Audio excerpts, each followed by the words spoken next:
Mulai bulan depan, kau harus setor 5 juta kalau masih mau menumpang tidur di rumah ini. Suara Bu Sulastri menggelegar di ruang makan. Ia melempar buku tabungan saya ke lantai. Rumah ini warisan keluarga suamimu, bukan tempat penampungan untuk perempuan tak tahu diri. Saya tidak menangis, saya tidak memohon.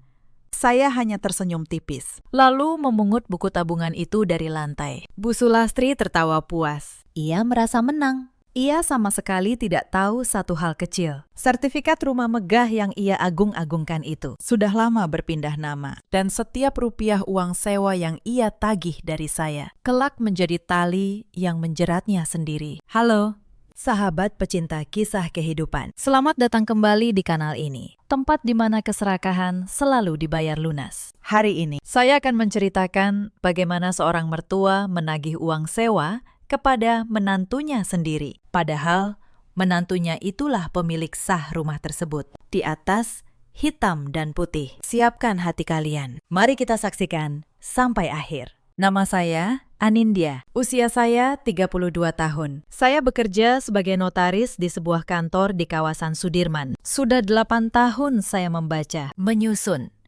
dan menyaksikan ribuan surat. Akta jual beli, akta hibah, surat wasiat. Saya tahu satu hal yang banyak orang lupa di dunia ini.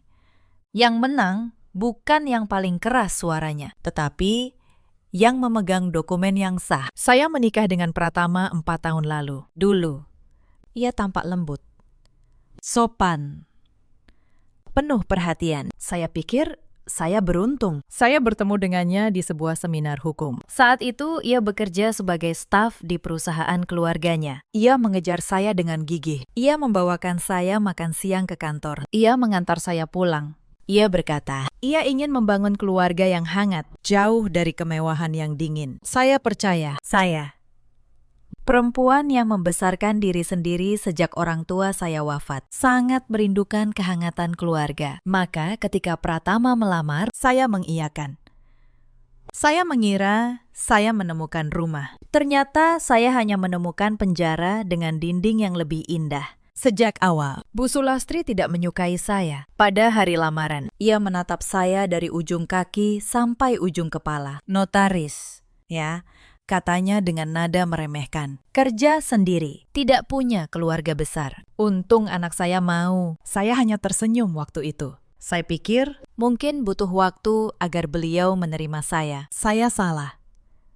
Penolakan itu bukan soal waktu, itu soal watak. Bu Sulastri tidak pernah berniat menerima saya. Bagi beliau, saya hanya perempuan tak punya silsilah yang berani menikahi anak sulung keluarga Wirateja. Pratama anak sulung dari keluarga Wirateja, keluarga lama di kawasan Menteng. Mereka punya rumah besar bergaya klasik, peninggalan almarhum Pak Gunawan, ayah Pratama. Pilar-pilar tinggi, lantai marmer, perabot kayu jati yang menilap. Dari luar, rumah itu seperti istana. Tetapi ada satu hal yang tidak banyak orang tahu. Menjelang akhir hayatnya, Pak Gunawan terlilit utang. Bisnis kontraktornya bangkrut karena ditipu rekan bisnisnya. Rumah Menteng itu nyaris disita bank. Surat peringatan dari bank datang bertubi-tubi. Bu Sulastri dan Fania panik, tetapi mereka tidak punya solusi. Mereka hanya bisa menangis dan menyalahkan keadaan. Tidak ada satupun dari mereka yang bersedia menjual perhiasan atau mobil mewah untuk membantu saat itu.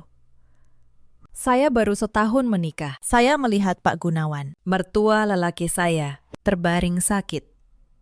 Hatinya hancur memikirkan rumah warisan leluhurnya akan jatuh ke tangan bank. Beliau adalah satu-satunya orang di keluarga itu yang memperlakukan saya dengan baik. Beliau memanggil saya, "Nak, bukan perempuan itu." Beliau selalu menyisihkan kursi untuk saya di meja makan. Maka, diam-diam, saya mengambil keputusan. Saya menjual apartemen pribadi saya di kawasan Kuningan. Apartemen yang saya beli dengan keringat saya sendiri selama bertahun-tahun. Saya juga menguras seluruh tabungan hasil kerja saya. Jumlahnya tidak sedikit. hampir 3 miliar rupiah. Saya melunasi seluruh utang Pak Gunawan ke bank. Saya menyelamatkan rumah menteng itu dari palu lelang, tepat 3 hari sebelum jadwal penyitaan. Bu Sulastri dan Fania tidak pernah tahu dari mana uang itu datang. Pak Gunawan sengaja merahasiakannya. Atas permintaan saya tidak ingin pamer. Saya hanya ingin menyelamatkan keluarga yang saya kira keluarga saya juga. Sebelum beliau wafat, Pak Gunawan memanggil saya. Tangannya gemetar memegang tangan saya. "Anindya," katanya pelan. "Kau satu-satunya yang menyelamatkan martabat keluarga ini. Rumah ini harus jadi milikmu, bukan milik mereka yang hanya bisa menadah." Beliau menandatangani akta hibah di hadapan rekan notaris saya. "Pak Hendra, sah, sempurna. Tercatat di kantor pertanahan. Sertifikat hak milik rumah menteng itu berpindah atas nama saya, Anindya.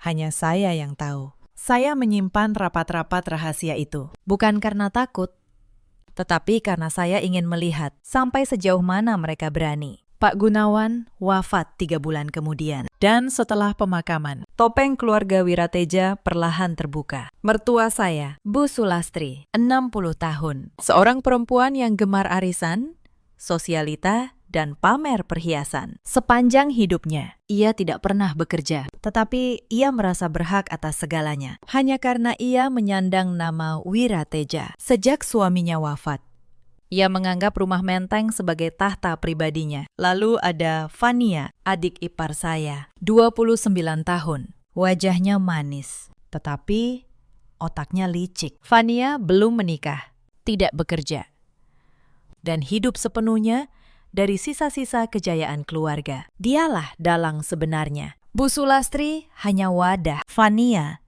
yang meracik setiap rencana. Dan suami saya, Pratama, pria yang dulu saya kira pelindung, ternyata hanya anak manja yang takut pada ibu dan adiknya. Setiap kali keluarganya menindas saya, Pratama memilih diam. Atau lebih buruk, ikut menyalahkan saya demi gengsi keluarga. Ia rela menggadaikan kewarasannya sendiri sebagai seorang suami. Awalnya, semua tampak normal. Saya tetap bekerja, saya tetap pulang ke rumah menteng. Saya tetap memanggil Bu Sulastri dengan hormat, tetapi rumah megah itu perlahan terasa seperti penjara dingin. Setiap sudutnya mengawasi saya, setiap tatapan mereka menghakimi saya. Saya masih ingat, malam pertama mereka menunjukkan wajah asli. Saya baru pulang dari kantor, lelah, kepala berdenyut. Saya hanya ingin istirahat, tetapi di ruang tamu, Bu Sulastri dan Fania sudah menunggu. Wajah mereka dingin seperti besi. "Anindya," kata Bu Sulastri,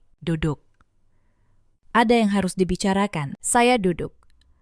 Fania menyilangkan tangan. "Mbak Anindya," ujarnya dengan senyum palsu. "Mbak sadar, kan? Mbak ini cuma menumpang di rumah keluarga kami. Sudah sepantasnya Mbak tahu diri." Saya menatap mereka. "Tenang. Maksudnya bagaimana?" "Banyak," Bu Sulastri menyahut.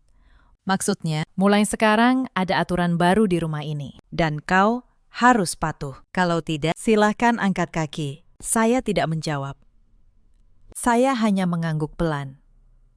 Di dalam hati, saya tersenyum. Mereka tidak tahu. Mereka sedang menggali kuburan dengan tangan mereka sendiri. Aturan baru itu datang esok paginya. Bu Sulastri memanggil saya ke ruang makan.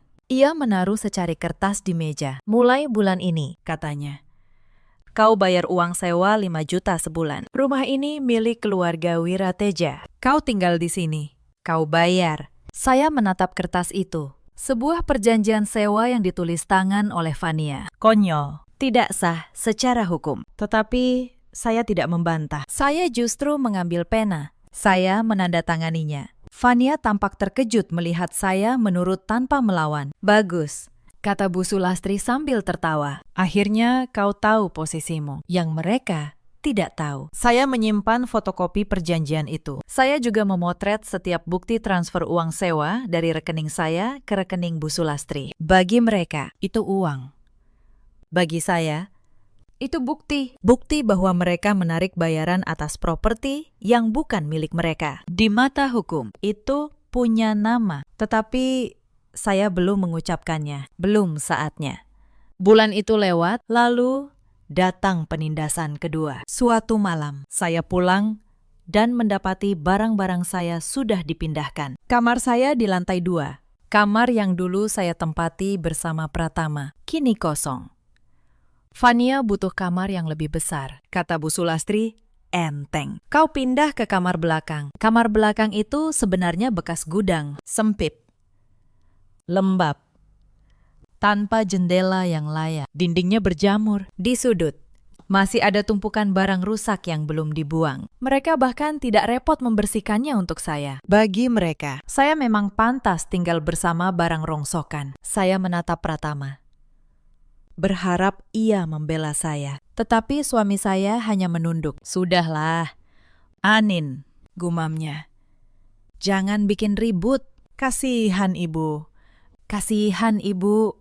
Selalu kasihan ibu. Tidak pernah sekalipun. Kasihan istrinya. Saya mengangkat koper saya dan berjalan menuju gudang. Saya tidak membantah, tetapi di setiap langkah hati saya makin dingin. Saya mengerti pernikahan ini sudah lama mati. Yang tersisa hanya formalitas. Malam itu saya tidur di bekas gudang, di atas kasur tipis. Tetapi saya tidak menangis. Saya menyalakan laptop. Saya membuka folder rahasia saya. Di sana tersimpan pindaian sertifikat hak milik rumah ini atas nama saya. Di sebelahnya salinan akta hibah dari almarhum Pak Gunawan. Lalu folder berisi foto setiap bukti transfer, setiap pesan ancaman, setiap struk belanja. Saya menatap layar itu lama, bukan dengan kebencian, tetapi dengan ketenangan seorang yang tahu kemana arah permainan ini akan berakhir. Saya membuat satu folder baru. Saya memberinya nama sederhana, Bukti. Setiap hari, folder itu akan bertambah tebal, dan setiap penindasan baru dari mereka hanya akan memberi saya satu lembar bukti lagi. Saya tersenyum. Tidurlah nyenyak di kamar besar itu. Vania, bisik saya, selagi kau masih bisa. Penindasan ketiga datang lewat Vania. Suatu sore, ia mengetuk pintu gudang saya. Wajahnya manis, tetapi matanya licik. Ia membawa setumpuk kertas. Mbak Anin, katanya, ibu minta mbak tanda tangan ini. Cuma surat keluarga biasa. Kok? Soal pembagian aset. Saya mengambil kertasnya. Saya membacanya pelan. Sebagai notaris, mata saya terlatih dan saya langsung tahu. Itu bukan surat biasa. Itu akta hibah palsu. Sebuah dokumen yang menyatakan bahwa saya menyerahkan seluruh hak atas rumah Menteng kepada Bu Sulastri dan Vania. Tanda tangan, saya tinggal dibubuhkan dan rumah ini resmi jatuh ke tangan mereka. Mereka pikir saya bodoh. Mereka pikir saya tidak mengerti isi dokumen. Padahal inilah dunia saya sehari-hari. Setiap hari saya membaca puluhan akta. Mata saya bisa menangkap satu kata janggal di antara ratusan baris. Dan akta yang Vania sodorkan ini penuh dengan kejanggalan. Bahasa hukumnya kacau. Susunan pasalnya amatir. Jelas dibuat oleh orang yang mencoba meniru dokumen resmi tanpa ilmu yang cukup. Yang membuat saya hampir tertawa adalah betapa percaya dirinya mereka. Mereka mengira selembar kertas dengan kata-kata rumit akan membuat saya gentar. Mereka tidak tahu saya bisa membongkar kepalsuan dokumen itu dalam hitungan detik. Tetapi saya memilih diam. Karena dokumen palsu di tangan mereka justru menjadi senjata di tangan saya. Saya menatap Vania. Boleh saya baca dulu di kamar? Tentu. Ujarnya tersenyum lebar. Yakin saya akan menurut. Besok pagi mbak, tanda tangan ya. Malam itu, saya memotret seluruh akta palsu itu. Halaman demi halaman. Saya menyimpannya di folder rahasia. Ini bukan lagi sekedar penindasan. Ini sudah upaya pemalsuan dokumen. Dan mereka melakukannya dengan sukarela. Di hadapan saksi yang tak terlihat. Yaitu bukti yang saya kumpulkan sendiri. Esok paginya, saya bilang, akta itu hilang terselit. Vania kesal, tetapi tak bisa berbuat apa-apa. Ia tak tahu fotonya sudah ada di tangan saya. Penindasan keempat menyangkut uang. Bu Sulastri memutuskan, saya juga harus menanggung seluruh belanja dapur. Kau yang tinggal, kau yang makan, kau yang bayar, katanya. Padahal yang makan paling banyak adalah Fania dan teman-teman arisannya. Setiap minggu, saya yang membayar pasar, daging, sayur, beras, bumbu. Semua dari uang saya. Bahkan ketika Fania mengundang teman-temannya untuk pesta kecil, saya yang disuruh menanggung biayanya. Suatu kali, saya menghitung dalam sebulan. Pengeluaran belanja itu hampir 8 juta rupiah. Ditambah uang sewa 5 juta. Total 13 juta rupiah saya keluarkan setiap bulan untuk hidup sebagai tahanan di rumah saya sendiri. Tetapi saya tidak protes. Setiap bon saya simpan. Tumpukan struk itu makin tebal di laci saya. Setiap struk adalah satu bukti lagi bahwa mereka memeras saya secara sistematis. Penindasan kelima paling memalukan. Suatu hari, Bu Sulastri mengadakan arisan di rumah. Belasan ibu sosialita datang. Di tengah acara, ia memanggil saya keluar dari gudang. Itu menantu saya, katanya kepada para tamu. Sambil menunjuk saya, seperti menunjuk pembantu. Kasihan, ya. Dari keluarga, tidak punya. Untung kami mau menampung. Sekarang, dia bayar sewa. Biar tahu rasanya hidup susah. Para tamu tertawa. Beberapa menatap saya dengan iba yang menghina. Salah satu ibu berbisik cukup keras. Kasihan, ya. Sudah miskin. Masih dipakai jadi pembantu. Yang lain menimpali. Untung Bu Sulastri baik hati mau menampung. Saya berdiri di sana, dalam diam. Wajah saya datar seperti pualam. Bu Sulastri menikmati setiap detik penghinaan itu. Ia bahkan menyuruh saya menyajikan teh dan kue kepada para tamu. Di hadapan mereka semua, seolah saya benar-benar pelayan. Saya melakukannya tanpa membantah, karena saya tahu setiap penghinaan ini sedang menambah panjang daftar dosa mereka. Tetapi di dalam, saya mencatat setiap nama, setiap tawa. Mereka semua kelak akan menjadi saksi atas keruntuhan Bu Sulastri sendiri. Salah satu dari ibu-ibu itu, kelak, akan menjadi orang pertama yang menyebarkan kabar kehancuran keluarga Wirateja ke seluruh penjuru arisan. Pratama melihat semua itu dari sudut ruangan. Ia hanya menunduk, sibuk dengan ponselnya. Tidak sekalipun ia membela istrinya. Saat itulah, sisa-sisa cinta saya kepadanya benar-benar padam. Yang tersisa hanya satu rencana yang sangat presisi. Penindasan keenam terjadi saat saya bertugas sebagai notaris. Kadang saya pulang larut, mengejar tenggat akta klien. Suatu malam, saya pulang pukul 1 dini hari. Saya memencet bel. Tidak ada jawaban. Saya mencoba kunci saya. Tidak bisa. Mereka mengganti seluruh gembok pintu. Saya menelpon Pratama. Tidak diangkat. Saya menelpon Bu Sulastri. Akhirnya ia menjawab dengan suara mengantuk dan dingin. Ini sudah malam. Tidak sopan perempuan keluyuran jam segini. Tidur saja di luar, biar tahu adab. Klik. Telepon ditutup. Saya berdiri di depan pagar besi rumah saya sendiri. Rumah yang sertifikatnya atas nama saya. Hujan mulai turun. Gerimis yang perlahan berubah deras. Saya basah kuyup. Dingin menusuk tulang. Tetangga sebelah, seorang bapak tua, melihat saya dari jendelanya dan menggeleng prihatin. Saya tidak menggedor. Saya tidak berteriak. Saya hanya mengeluarkan ponsel saya dan merekam tanggal, jam. Suara mereka mengusir saya dari pintu. Semua tersimpan rapi. Saya bahkan merekam diri saya sendiri, berdiri basah di depan pagar, sebagai bukti visual. Di dunia hukum, detail seperti ini berharga. Lalu saya menelpon Pak Hendra. Suaranya mengantuk, tetapi langsung terjaga ketika mendengar cerita saya. Anindya, kau di mana? Saya jemput sekarang. Malam itu, saya menginap di rumah Pak Hendra dan istrinya. Istri beliau menyiapkan handuk kering dan teh hangat. Sudah? Nak, kata beliau lembut. Jangan dipendam sendiri. Kamu tidak sendirian. Untuk pertama kalinya dalam berbulan-bulan, saya menangis. Bukan karena lemah, tetapi karena lega. Akhirnya ada orang yang memperlakukan saya seperti manusia. Dan di rumah Pak Hendra itulah, rencana saya makin matang.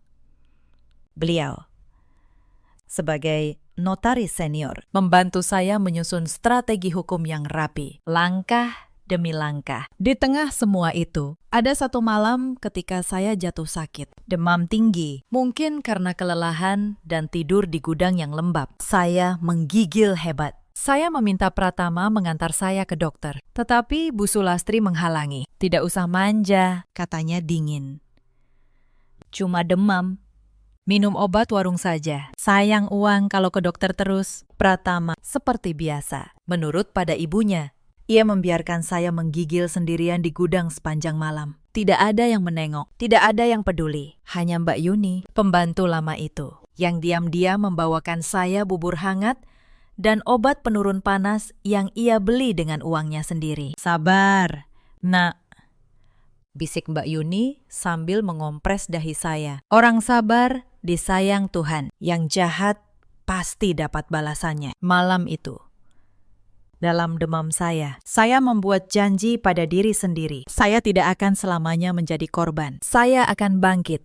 Dan ketika saya bangkit, saya akan bangkit dengan cara yang tidak bisa mereka hentikan. Penindasan ketujuh adalah yang paling menyakitkan. Beberapa hari kemudian, terjadi pertengkaran di ruang keluarga. Fania menuduh saya mencuri kalung Bu Sulastri. Tuduhan yang konyol. Saya membantah dengan tenang. Bu Sulastri murka. Ia menampar pipi saya keras-keras. Saya menoleh kepada Pratama.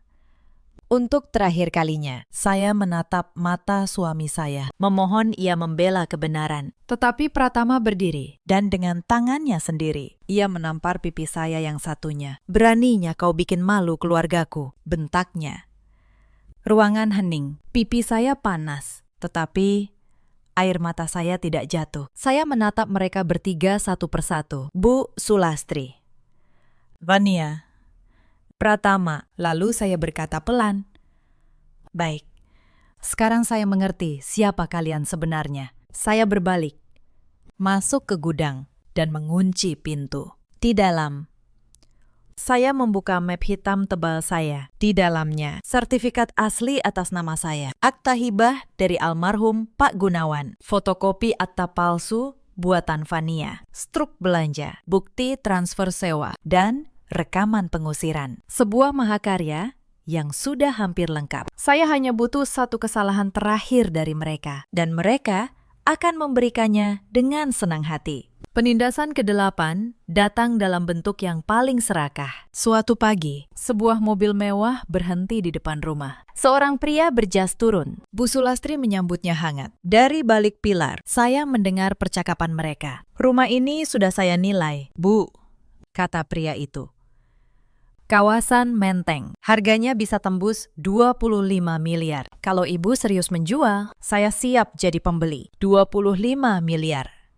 Bu Sulastri tertawa girang. "Tentu saja serius." "Pakistan. Ini rumah keluarga kami.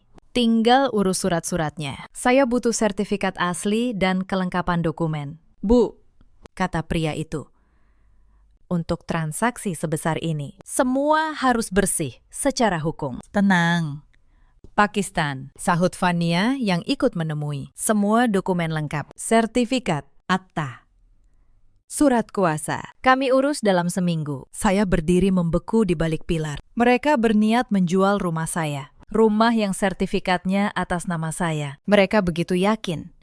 Begitu serakah, sampai lupa satu hal kecil. Mereka tidak pernah memegang sertifikat aslinya. Yang ada di brankas Bu Sulastri hanyalah fotokopi lama dari zaman Pak Gunawan masih hidup.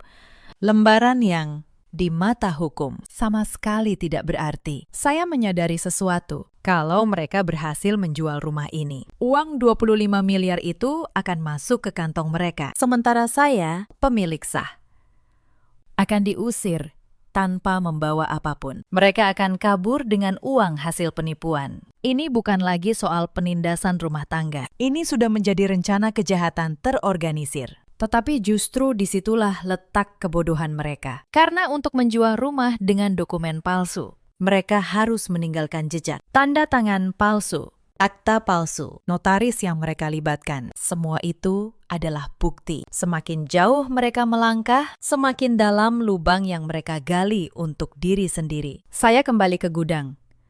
Saya menelpon Pak Hendra. Pakistan, kata saya pelan.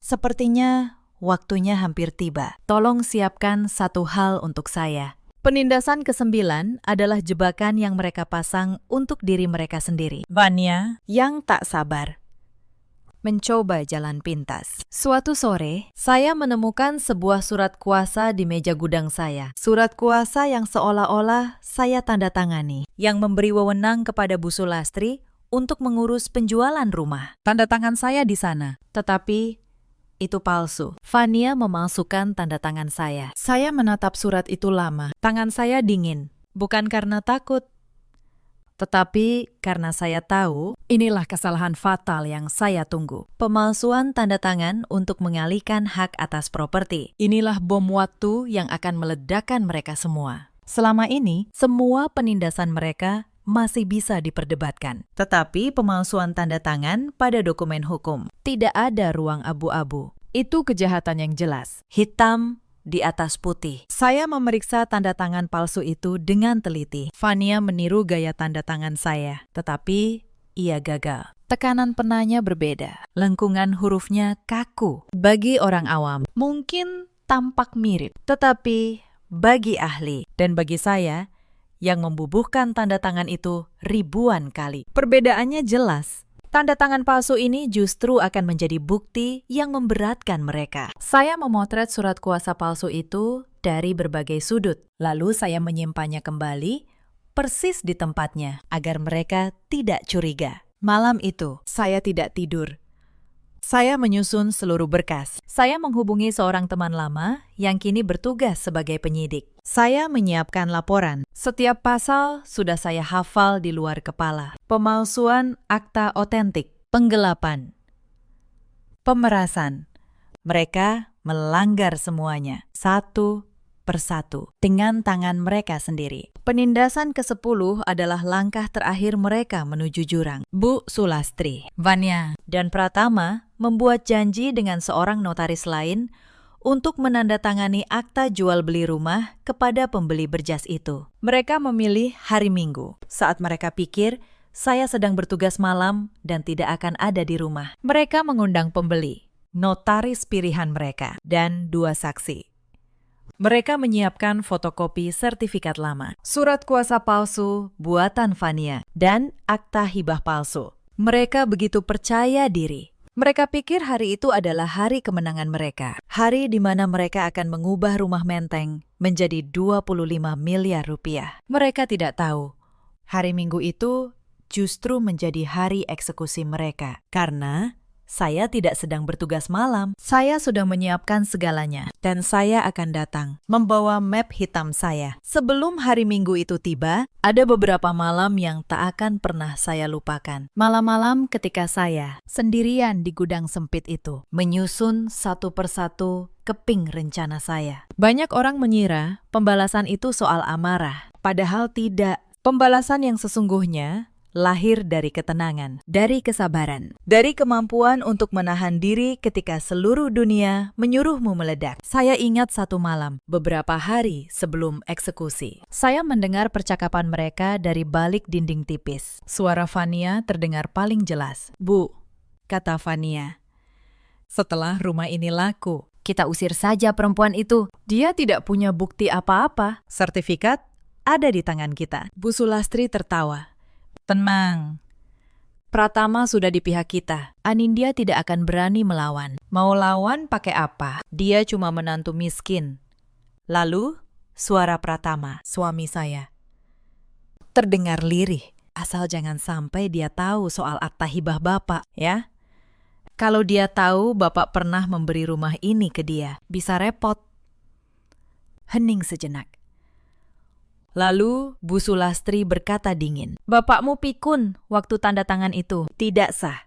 Lagi pula, akta itu sudah Ibu bakar dulu. Tidak ada buktinya lagi." Saya berdiri di balik dinding.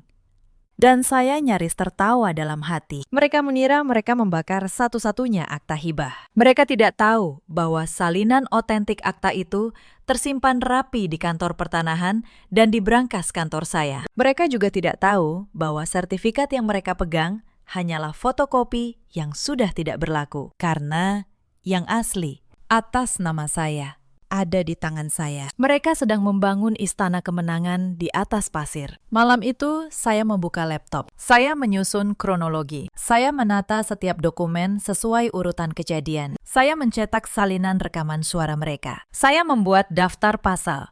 Pemalsuan surat sesuai pasal 263 dan 264 tentang pemalsuan akta otentik. Pemerasan sesuai pasal 368 karena mengancam mengusir bila tidak membayar sewa. Penggelapan karena menarik uang atas properti yang bukan milik mereka. Setiap pelanggaran punya bukti. Setiap bukti punya tanggal. Saya menatap tumpukan kertas di dalam map hitam itu. Kertas-kertas itu bukan sekedar surat. Di mata hukum, mereka adalah pisau. Pisau yang sangat tajam, yang sebentar lagi akan mentebas seluruh kesombongan keluarga Wirateja. Nikmati kemewahan palsu kalian sekarang, bisik saya dalam keheningan. Karena saat saya meledakkan bom ini, kalian akan mengembalikan setiap rupiah dari balik jeruji. Saya juga menemui Pak Hendra di kantornya. Rekan notaris senior yang menyaksikan penandatanganan akta hibah dulu. Ia menatap saya dengan iba dan kagum sekaligus. Anindya, katanya.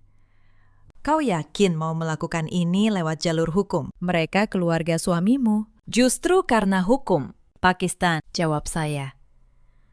Saya tidak mau membalas dengan teriakan. Saya mau membalas dengan cara yang tidak bisa mereka bantah. Hitam di atas putih. Pak Hendra mengangguk pelan. Ia menyiapkan salinan akta hibah yang sah. Ia juga memberitahu saya jadwal mereka. Rupanya, notaris yang mereka sewa adalah kenalan Pak Hendra. Notaris itu menelpon, ragu, karena merasa ada yang janggal dengan dokumen keluarga Wirateja. Pak Hendra hanya berkata, datang saja hari Minggu, biar semuanya terang. Saya juga menghubungi teman lama saya, seorang penyidik. Saya menyerahkan laporan awal, lengkap dengan bukti. Ia membaca berkas saya dengan saksama, lalu menatap saya. Anindya, kalau semua bukti ini benar, mereka tidak akan bisa lari. Pemalsuan akta otentik itu ancamannya berat, apalagi ditambah pemerasan dan penggelapan. Tapi kau yakin mereka keluarga suamimu? Sekali laporan ini masuk, tidak ada jalan kembali. Saya menatapnya mantap. Saya yakin.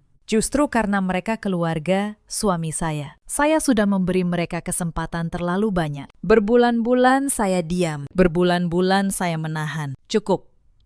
Sekarang giliran mereka merasakan akibat perbuatan mereka. Saya menutup telepon. Saya menarik napas panjang. Untuk pertama kalinya dalam berbulan-bulan, saya merasa tenang. Bukan tenang karena menyerah, tetapi tenang karena tahu keadilan sudah berada di tangan yang tepat. Saya menatap map hitam di pangkuan saya. Berat, penuh.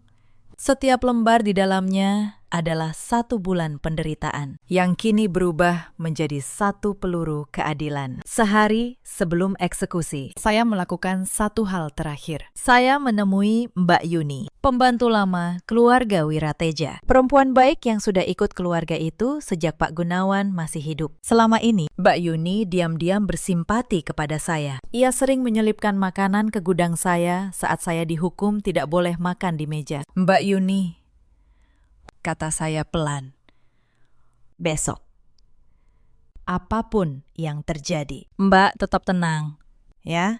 Saya hanya minta satu hal, kalau besok ada keributan, tolong Mbak, ceritakan apa adanya tentang akta hibah Pak Gunawan. Mbak menyaksikan beliau menandatanganinya, kan? Mbak Yuni mengangguk, matanya berkaca-kaca. Iya, Nak. Saya lihat sendiri, Bapak menyerahkan rumah ini ke kamu. Saya saksinya. Bu Sulastri pikir, saya tidak tahu, padahal saya tahu semuanya. Saya menggenggam tangannya. Satu lagi saksi hidup. Satu lagi paku di peti kesombongan mereka. Malam itu, untuk pertama kalinya, saya tidur nyenyak di gudang sempit itu. Karena besok, gudang itu tidak akan jadi tempat saya lagi. Besok, seluruh rumah ini akan kembali ke pemiliknya yang sah. Hari Minggu itu pun tiba. Langit menteng cerah, tetapi udara terasa berat. Sejak pagi, rumah besar itu sibuk. Bu Sulastri sibuk mengenakan perhiasan emas terbaiknya. Fania berdandan menor, seolah hendak menghadiri pesta kemenangan. Pratama mondar-mandir gugup. Mereka menata ruang tamu, menyiapkan meja besar untuk penandatanganan akta jual beli. Pukul 10, pembeli berjas itu datang. Di belakangnya, seorang notaris yang mereka sewa membawa map dokumen. 2 orang saksi mengikuti. Semua duduk mengelilingi meja besar. Di atas meja, mereka membentangkan fotokopi sertifikat lama, akta hibah palsu buatan Fania, dan surat kuasa dengan tanda tangan saya yang dipalsukan. Bu Sulastri tersenyum lebar. Mari kita selesaikan.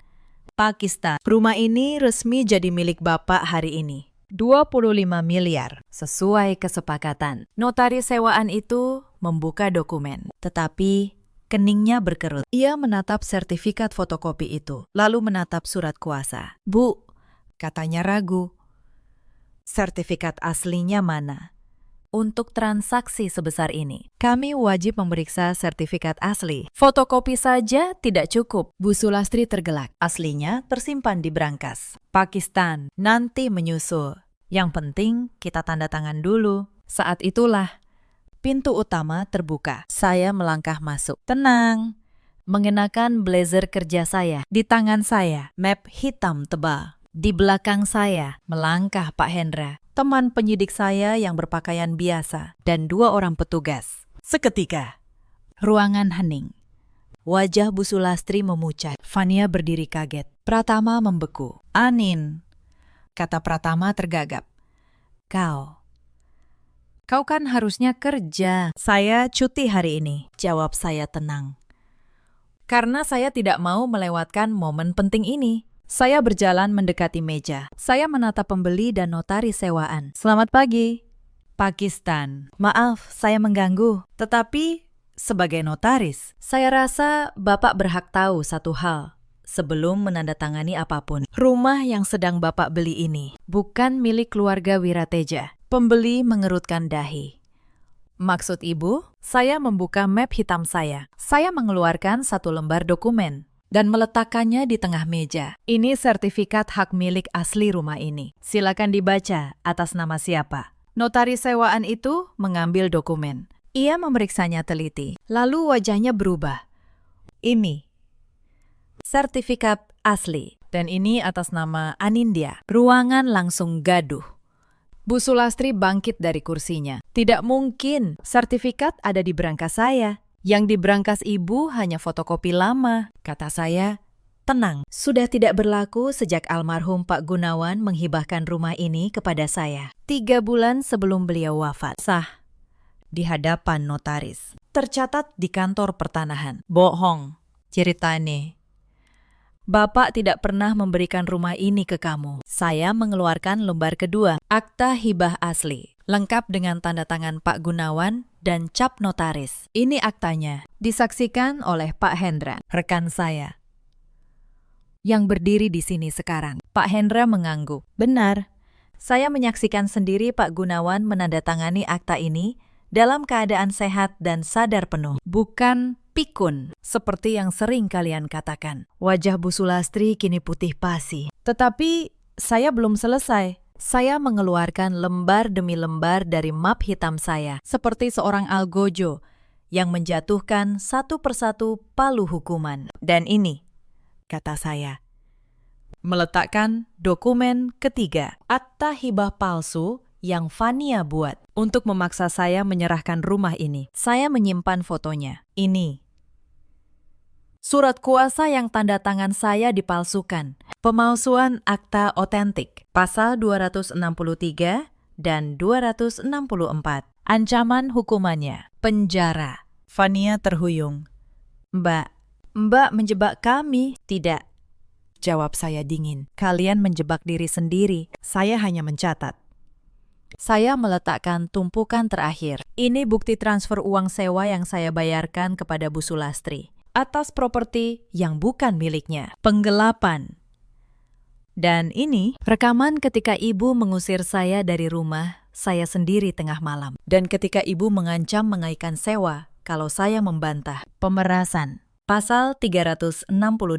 Saya menatap mereka bertiga, satu persatu. Suara saya pelan, tetapi setiap kata terdengar jelas di seluruh ruangan selama berbulan-bulan. Kalian menindas saya, kalian mengusir saya ke gudang, kalian menampar saya, kalian mempermalukan saya di depan tamu, kalian menarik sewa dari pemilik rumah yang sebenarnya. Dan hari ini, kalian hampir menjual rumah saya kepada orang asing dengan dokumen palsu. Semua itu saya simpan. Hitam di atas putih. Hening total. Pembeli berjas itu berdiri. Wajahnya merah karena merasa nyaris ditipu. Saya mundur dari transaksi ini, katanya tegan. Saya tidak mau berurusan dengan penjual yang memalsukan dokumen. Ia mengambil tasnya dan berjalan keluar tanpa menoleh. Bu Sulastri jatuh terduduk di kursinya. Untuk pertama kalinya seumur hidupnya, ia kehilangan kata-kata. Fania menangis, gemetar. Dan Pratama, suami saya, menatap saya dengan mata penuh ketakutan. Anin, katanya, parau, kita bisa bicara baik-baik, kan? Kau istriku. Saya menatapnya lama. Saya istrimu. Pratama. Ketika ibumu menampar saya, kau ikut menampar saya. Ketika mereka mengusir saya tengah malam, kau mematikan teleponmu. Kau tahu, rumah ini milik saya. Kau dengar saat ibumu mengaku membakar akta bapak. Dan kau diam. Kau bukan suami. Kau hanya anak manja yang takut pada ibunya. Saya mengeluarkan satu dokumen terakhir dari map saya, selembar surat gugatan cerai. Sudah saya siapkan jauh-jauh hari. Saya meletakkannya di hadapannya. Ini. Kita selesai. Teman penyidik saya melangkah maju. Ia menunjukkan identitasnya. Bu Sulastri, Vanya, dan Saudara Pratama, katanya tegas. Kami menerima laporan dugaan pemalsuan akta otentik, pemerasan, dan penggelapan. Kalian harus ikut kami untuk dimintai keterangan. Saat itulah, kesombongan keluarga Wirateja runtuh sepenuhnya. Bu Sulastri yang tadi menggelegar, kini menangis terseduh. Perhiasan emasnya tampak konyol di tengah air matanya. Fania berlutut, memohon ampun. Dan Pratama hanya bisa menunduk. Tubuhnya gemetar. Saya berdiri tegak di tengah ruangan. Di rumah yang akhirnya kembali kepada saya. Angin dari pintu yang terbuka berembus masuk, menyapu bersih udara busuk yang selama ini memenuhi rumah itu. Sebelum mereka dibawa pergi, Bu Sulastri menatap saya dengan mata penuh kebencian, bercampur penyesalan. Kau merencanakan semua ini, desisnya. Dari awal. Saya menatapnya tenang. Tidak, Bu. Saya tidak merencanakan apapun, saya hanya menunggu. Kalianlah yang merencanakan setiap kejahatan ini. Saya cuma membiarkan kalian melakukannya, lalu mencatatnya. Kalau ibu memperlakukan saya dengan baik, hari ini tidak akan pernah terjadi. Tetapi ibu memilih keserakahan, dan keserakahan selalu menggali kuburannya sendiri. Vania, di antara isak tangisnya, berkata lirih. Maafkan kami, Mbak. Tolong cabut laporannya. Saya menggeleng pelan. Maaf, Vanya. Kalau ini soal pribadi, mungkin saya bisa memaafkan. Tetapi kalian sudah melangkah terlalu jauh. Kalian memalsukan dokumen negara. Kalian mencoba menjual properti orang lain. Ini bukan lagi urusan keluarga, ini urusan hukum. Dan hukum tidak mengenal kata maaf untuk kejahatan seperti ini. Hari itu, ketiganya dibawa untuk dimintai keterangan. Proses hukum berjalan, dan saya sebagai pelapor sekaligus pemilik sah rumah itu menyerahkan seluruh bukti yang sudah saya susun rapi selama berbulan-bulan. Tidak ada yang bisa mereka bantah. Setiap dokumen berbicara, setiap rekaman bersaksi. Dalam pemeriksaan, Fania mencoba berkelit. Ia bilang akta hibah palsu itu hanya iseng, tidak pernah berniat dipakai. Tetapi penyidik menunjukkan surat kuasa dengan tanda tangan saya yang dipalsukan dan jadwal penandatanganan jual beli yang sudah mereka atur. Niat itu jelas. Bukti itu nyata. Fania terdiam, lalu menangis. Bu Sulastri mencoba bersembunyi di balik usianya. Ia bilang ia hanya seorang ibu tua yang ingin menjaga warisan keluarga. Tetapi rekaman suaranya ketika ia mengakui membakar akta hibah Pak Gunawan dan menyebutnya pikun, menghancurkan seluruh pembelaannya. Mbak Yuni, pembantu lama itu, datang sebagai saksi dengan suara bergetar. Ia menceritakan apa adanya. Bagaimana Pak Gunawan dalam keadaan sehat menyerahkan rumah itu kepada saya. Bagaimana Bu Sulastri sepanjang bertahun-tahun menindas saya. Kesaksian Mbak Yuni menjadi paku terakhir. Pratama, suami saya, runtuh paling cepat di hadapan penyidik. Ia mengaku tahu segalanya. Ia tahu rumah itu milik saya. Ia tahu rencana ibunya dan adiknya, tetapi ia memilih diam karena takut kehilangan kasih sayang keluarganya. Pengakuan itu menghancurkan apapun yang tersisa dari pernikahan kami. Bukan saya yang menghancurkannya, tetapi kepengecutannya sendiri. Proses cerai kami berjalan cepat karena seluruh harta yang kami tempati ternyata atas nama saya sendiri. Pratama tidak punya apapun untuk dituntut. Ia keluar dari pernikahan itu dengan tangan kosong. Persis seperti caranya memperlakukan saya selama ini. Hampa.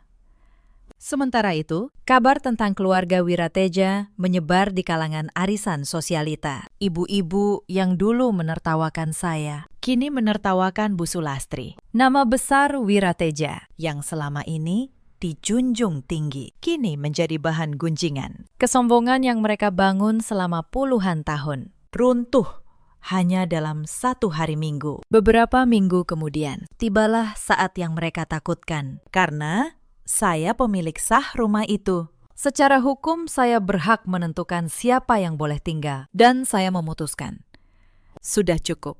Saya meminta mereka pergi. Pagi itu, saya berdiri di ambang pintu rumah yang akhirnya benar-benar menjadi milik saya. 3 sosok yang dulu merasa seperti penguasa, kini berjalan keluar dengan langkah terseok. Bu Sulastri tidak lagi mengenakan perhiasan emasnya. Fania hanya membawa 1 koper kecil, dan Pratama memanggul tas usang, menundukkan kepalanya, menahan malu dari tatapan para tetangga yang mulai keluar karena penasaran. Saya menatap kepergian mereka dengan tenang, tanpa dendam yang membara. Hanya kelegaan. Angin pagi berembus segar, menyapu aroma kebusukan yang selama ini meracuni rumah saya. Begitu langkah terakhir, mereka melewati pagar besi. Saya menutup pintu kayu jati yang kokoh itu dan menguncinya dari dalam. Bunyi kuncinya terdengar mantap, seperti penutup sebuah bab yang panjang dan menyakitkan. Saya berjalan ke ruang tamu. Saya duduk di sofa di rumah saya sendiri, dalam kedamaian mutlak. Untuk pertama kalinya dalam 4 tahun, saya bisa bernapas lega. Tidak ada lagi tatapan menghakimi, tidak ada lagi suara membentak, tidak ada lagi tangan yang menampar, hanya keheningan yang menenangkan. Mbak Yuni membuatkan saya secangkir teh hangat. Ia tersenyum. Akhirnya, Nak, rumah ini kembali ke orang yang pantas memilikinya. Saya membalas senyumnya. Di luar jendela, matahari pagi menyinari halaman. Kali ini, sinarnya tidak lagi terasa seperti jarum yang menusuk mata. Ia terasa hangat, seperti pelukan. Beberapa bulan setelah semuanya selesai, hidup saya berubah perlahan. Saya merenovasi gudang sempit tempat saya dulu dihukum tidur dan mengubahnya menjadi perpustakaan kecil yang penuh cahaya. Setiap kali saya melewatinya, saya teringat malam-malam sulit itu. Bukan untuk menyiksa diri, tetapi untuk mengingatkan diri sendiri. Betapa jauh saya sudah berjalan. Kantor notaris saya makin berkembang. Banyak orang datang kepada saya, bukan hanya untuk mengurus akta, tetapi juga untuk meminta nasihat. Bagaimana melindungi harta keluarga? Bagaimana memastikan kebaikan tidak berubah menjadi kerugian. Dan setiap kali saya menceritakan satu hal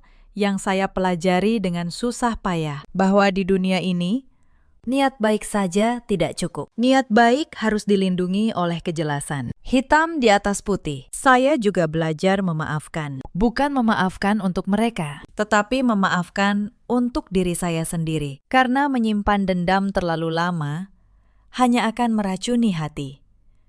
Saya melepaskan mereka, bukan karena mereka pantas, tetapi karena saya pantas untuk bahagia. Sahabat, cerita ini mengajarkan banyak hal. Jangan pernah meremehkan ketenangan seseorang, karena terkadang diam bukan berarti kalah. Diam bisa berarti sedang menyusun kemenangan. Dan jangan pernah sekalipun membangun kesombongan di atas penderitaan orang lain, karena roda kehidupan selalu berputar. Hari ini kita di atas, esok bisa jadi kita di bawah. Di luar sana, ada banyak perempuan seperti saya dulu. Perempuan yang baik hati, yang menyelamatkan keluarga suaminya. Tetapi justru diperlakukan seperti pembantu di rumahnya sendiri. Kepada kalian, saya ingin berkata, kebaikan kalian tidak salah. Tetapi lindungi kebaikan itu. Jangan biarkan ketulusan kalian menjadi celah bagi orang lain untuk menindas. Di luar sana, ada juga banyak suami seperti Pratama. Pria yang tahu mana yang benar, tetapi terlalu pengecut untuk membela istrinya. Mereka mengira diam akan menjaga kedamaian keluarga. Padahal,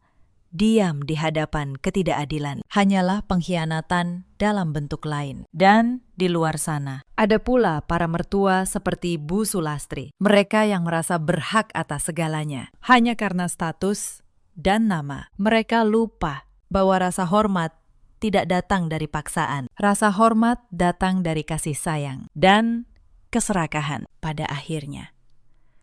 Hanya akan menggali kuburannya sendiri. Bu Sulastri dan Fania menjalani proses hukum atas perbuatan mereka. Pratama hidup sendiri, jauh dari kemewahan yang dulu ia banggakan. Dan saya, Anindya, berdiri tegak di rumah saya sendiri. Bukan sebagai menantu yang ditindas, tetapi sebagai perempuan merdeka yang membuktikan bahwa kecerdasan dan ketenangan adalah senjata yang paling tajam dalam hidup. Kita selalu punya pilihan. Kita bisa memilih membalas dengan amarah atau membalas dengan martabat. Saya memilih yang kedua, dan saya tidak pernah menyesalinya. Jika kalian pernah berada di posisi yang sama atau mengenal seseorang yang sedang berjuang seperti ini, ceritakan kisah kalian di kolom komentar. Mari kita saling menguatkan. Terima kasih sudah menemani saya sampai akhir cerita. Sampai jumpa di kisah berikutnya. Saya berbaring sendirian di kamar rumah sakit, menahan nyeri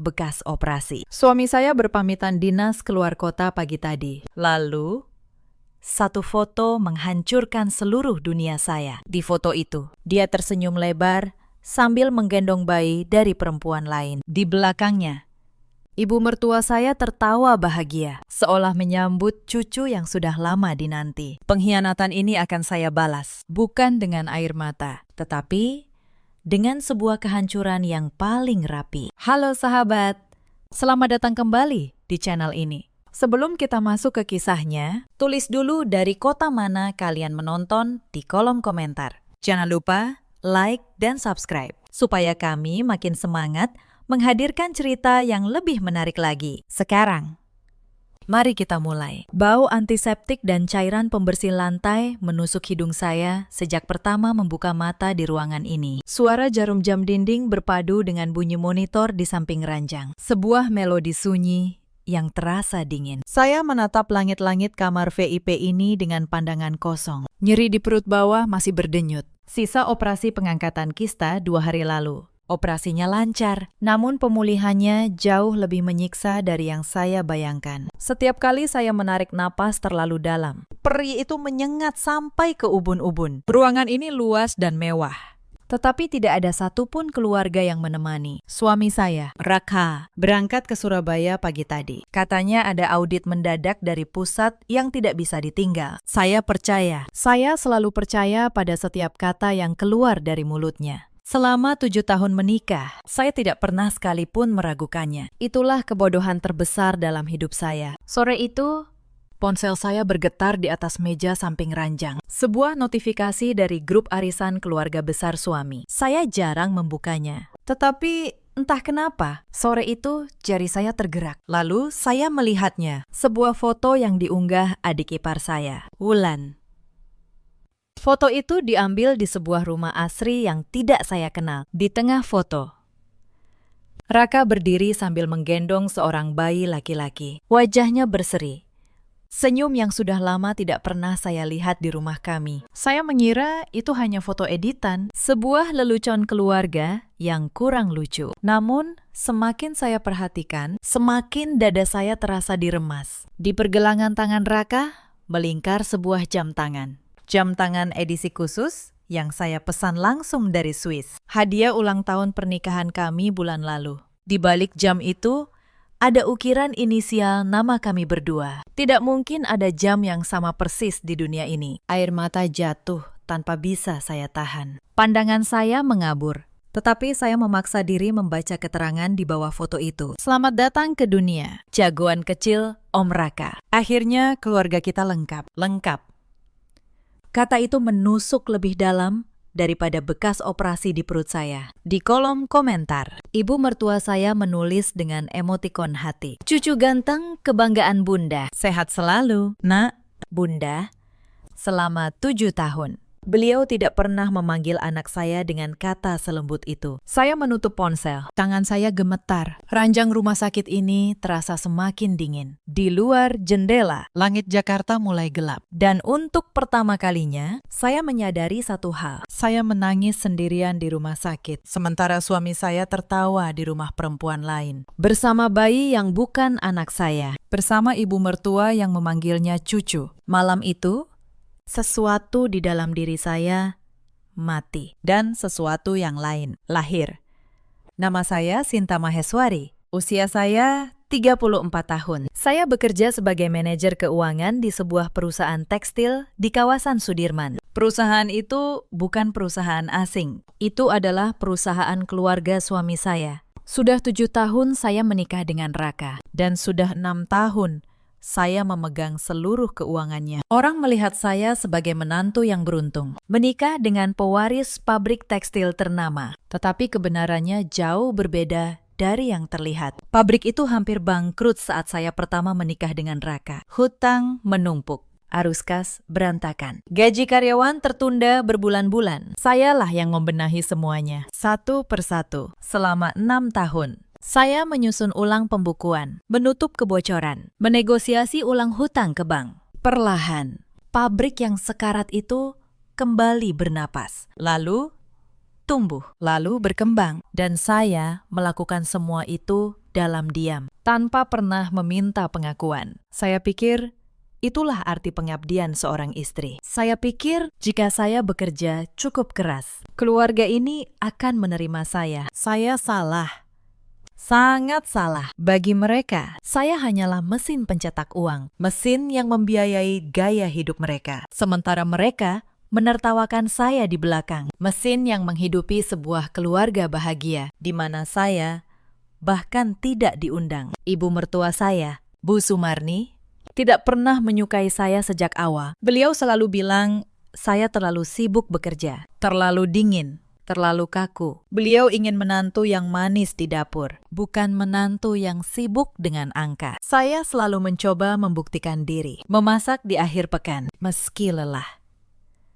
Mengantar beliau ke dokter, membayar semua tagihannya tanpa pernah mengeluh. Tetapi di mata beliau, saya tetap orang asing yang merampas anaknya. Adik ipar saya, Wulan, lebih buruk lagi. Usianya 29 tahun, dan dia tidak pernah bekerja sehari pun dalam hidupnya. Setiap bulan, dia datang ke rumah dengan daftar permintaan yang semakin panjang. Tas baru, liburan ke luar negeri, uang muka, mobil. Semua atas nama keluarga. Dan setiap kali saya ragu, dia akan mengadu pada ibunya. Lalu Raka akan datang pada saya dengan wajah memohon. Tolong, Sinta, demi keluarga.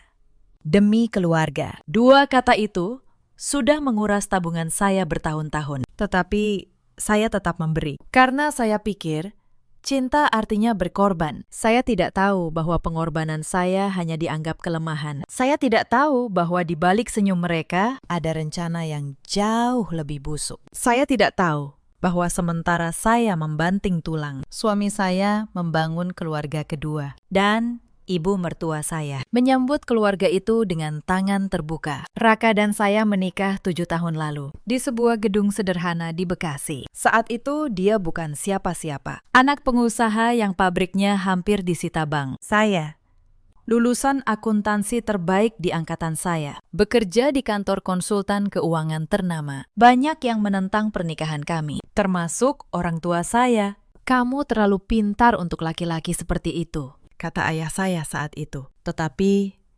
saya jatuh cinta, dan cinta membuat saya buta pada semua peringatan. Di tahun-tahun pertama, Raka memang manis. Dia bilang, saya adalah penyelamat hidupnya, bahwa tanpa saya, dia bukan apa-apa. Saya percaya, saya melepas karir cemerlang saya untuk menyelamatkan pabriknya. Saya masuk ke perusahaan keluarganya sebagai manajer keuangan dengan gaji jauh di bawah kemampuan saya. Saya kira itu pengorbanan sementara sampai pabrik stabil. Ternyata pengorbanan itu berlangsung 6 tahun dan tidak pernah dihargai sepeser pun. Retakan pertama muncul 3 tahun lalu. Setelah anak kami lahir, saya berharap kelahiran Bian, putra kami, akan mendekatkan saya dengan keluarga Raka. Yang terjadi justru sebaliknya. Bu Sumarni semakin dingin. Beliau bilang, saya tidak becus mengurus anak karena terlalu sibuk dengan pekerjaan. Padahal pekerjaan itulah yang membiayai susu, sekolah, dan rumah yang mereka tinggali. Saya menelan semua kepahitan itu sendirian demi menjaga keutuhan rumah tangga. Setahun lalu, Raka mulai sering dinas keluar kota, Surabaya, katanya, untuk mengawasi cabang pabrik yang baru dibuka. Awalnya sebulan sekali, lalu 2 minggu sekali, lalu hampir setiap pekan. Saya tidak curiga. Saya bahkan bangga mengira suami saya semakin rajin bekerja. Saya menyiapkan kopernya, mencuci bajunya, menunggu kepulangannya dengan masakan hangat. Sementara di kota lain, dia sedang membangun rumah tangga yang lain. Yang paling menyakitkan bukan pengkhianatannya. Yang paling menyakitkan adalah betapa rapinya semua orang menyembunyikannya dari saya.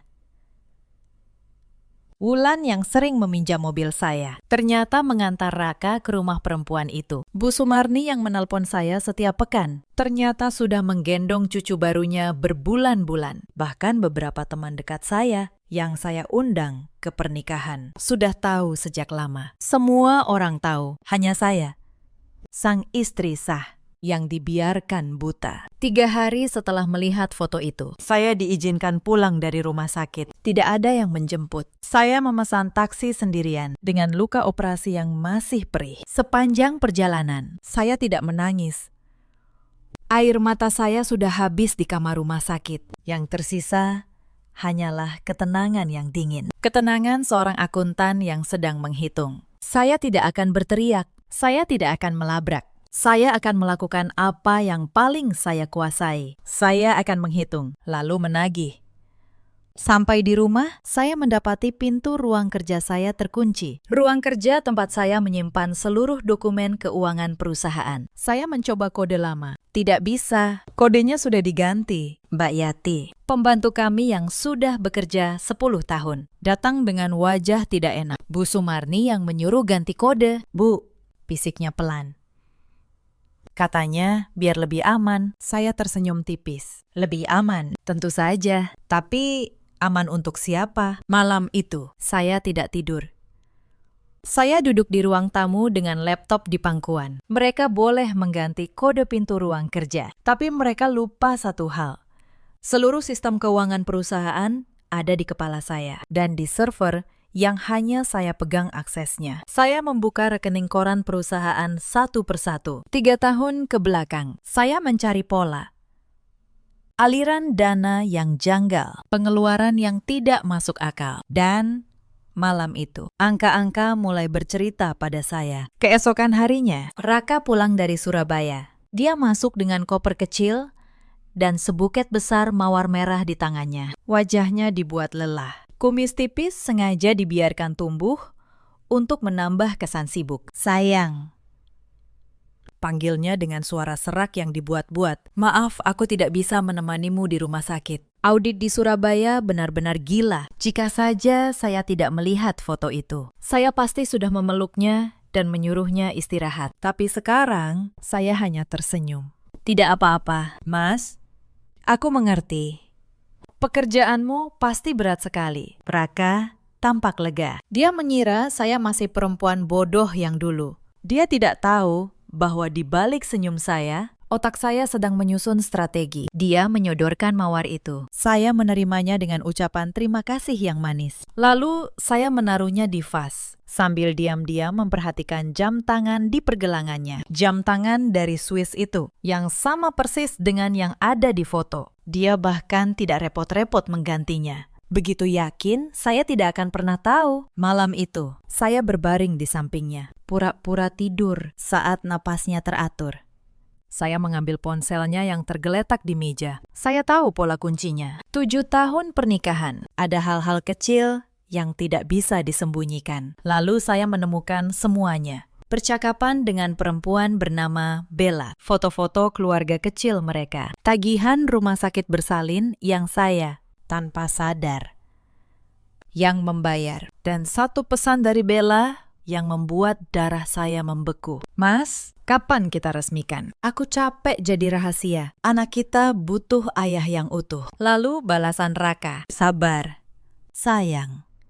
Aku lagi atur supaya semua harta pindah ke nama kita. Si Sinta itu cuma alat. Begitu beres, aku ceraikan dia. Alat. Itulah saya bagi suami saya. Sebuah alat yang akan dibuang setelah tidak berguna. Saya menyalin semua percakapan itu ke ponsel saya. Setiap kata, setiap foto. Lalu saya mengembalikan ponselnya ke meja dan menutup mata. Besok, permainan yang sesungguhnya akan dimulai. Dari jejak digital itu, saya mulai menyusun gambaran utuh. Bella, perempuan itu, sering mengunggah foto di akun pribadinya yang saya temukan. Sebuah mobil mewah terparkir di garasi rumah Asri itu. Keterangannya, hadiah dari suami tercinta. Suami tercinta. Mobil itu dibeli dengan dana yang saya kira untuk renovasi pabrik. Saya menelusuri lebih dalam. Rumah Asri itu dibeli setahun lalu atas nama Bella. Uang mukanya, jika saya lacak, berasal dari rekening perusahaan yang saya kelola. Kepala saya terasa mau pecah, membayangkan betapa bodohnya saya selama ini. Saya membiarkan diri ditipu mentah-mentah, dijadikan mesin pencetak uang untuk menghidupi keluarga bahagia yang merampas posisi saya. Ibu mertua yang selalu dingin pada saya ternyata bersikap seperti ibu kandung pada Bella. Wulan yang sering meminjam mobil saya ternyata supir pribadi pasangan selingkuh itu. Bahkan Bian, anak saya sendiri, pernah dibawa bertemu Bella tanpa sepengetahuan saya. Semakin saya telusuri, semakin banyak kebusukan yang terungkap. Saya menemukan kartu kredit perusahaan yang dipakai Raka untuk belanja kebutuhan rumah Bella. Tagihan popok, susu, sampai perabotan mewah, semua dibebankan ke pos biaya operasional pabrik. Selama setahun terakhir, hampir 1,5 miliar rupiah mengalir keluar dengan cara seperti itu. Uang yang seharusnya untuk gaji karyawan dan pengembangan pabrik dipakai membiayai keluarga gelapnya. Saya mencatat setiap angka dengan tangan yang dingin, tanpa lagi meneteskan air mata. Saya juga menemukan bahwa Wulan ikut menikmati hasil penggelapan itu. Beberapa transfer dari rekening perusahaan mengalir ke rekening pribadi Wulan dengan keterangan palsu. Mereka semua bersekongkol menguras perusahaan yang saya bangun dengan keringat saya sendiri. Ibu mertua saya, suami saya, adik ipar saya, dan perempuan simpanan itu. Sebuah komplotan rapi. Dan saya, sang penyelamat perusahaan, justru dijadikan kambing hitam yang akan dibuang. Tetapi mereka lupa. Akuntan yang teliti tidak pernah kehilangan jejak 1 rupiah pun selama beberapa hari. Saya mengumpulkan semua bukti dalam diam. Saya tidak menangis lagi. Saya tidak mengeluh.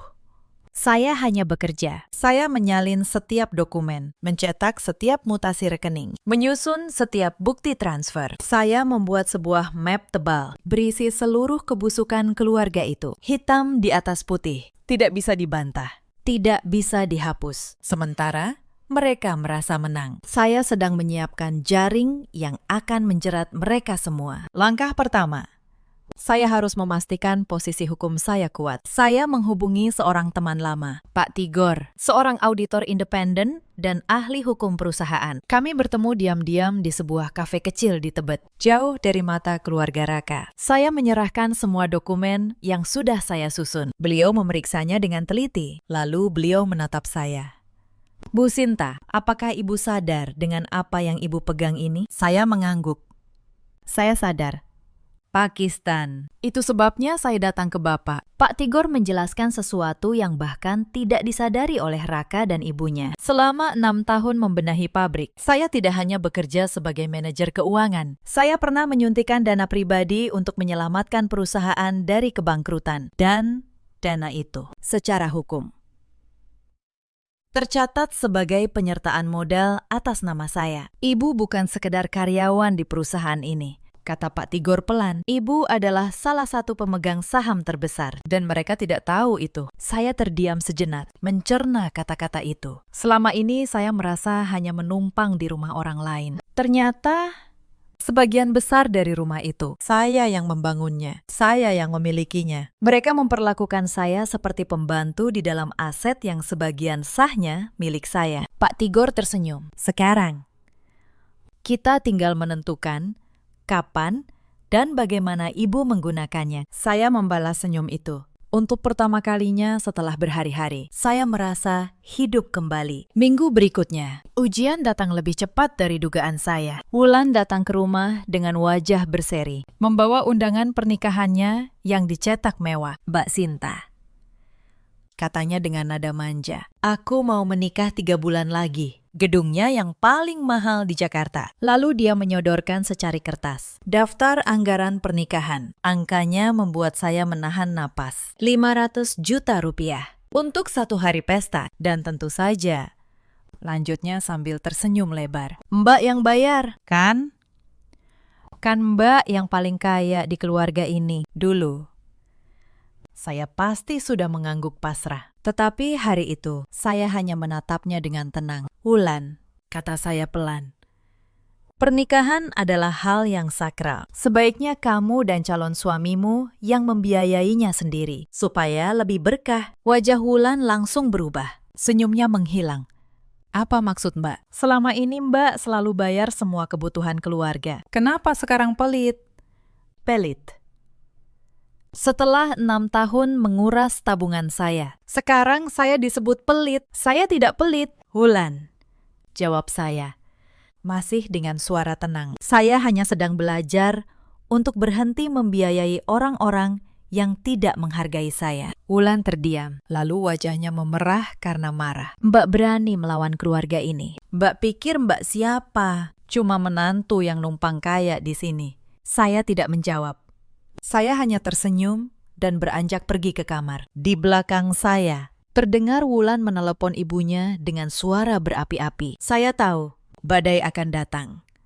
Badai itu datang keesokan harinya dalam wujud Bu Sumarni. Beliau datang ke rumah saya dengan wajah keras, langsung menuju ruang tamu. Sinta, katanya tanpa basa-basi, kamu sudah berani membentak adik iparmu. Sudah lupa diri kamu siapa. Saya menyiapkan teh untuk beliau dan duduk dengan tenang di seberangnya. Saya tidak membentak siapapun. Bu, saya hanya menolak membiayai pesta pernikahan Wulan. Mata Bu Sumarni membelalak. Kamu berani menolak setelah semua yang keluarga ini berikan padamu. Saya hampir tertawa mendengar kalimat itu. Semua yang keluarga ini berikan. Apa yang pernah mereka berikan selain hinaan dan tuntutan tanpa henti. Tetapi saya tidak berdebat. Berdebat dengan orang yang muka tembok hanya membuang energi. Bu, kata saya punya satu permintaan. Bisakah Bu kembalikan kode ruang kerja saya? Saya butuh untuk pekerjaan. Bu Sumarni mendengus. Tidak perlu. Mulai sekarang, urusan keuangan perusahaan akan diambil alih Raka dan akuntan baru. Kamu istirahat saja di rumah.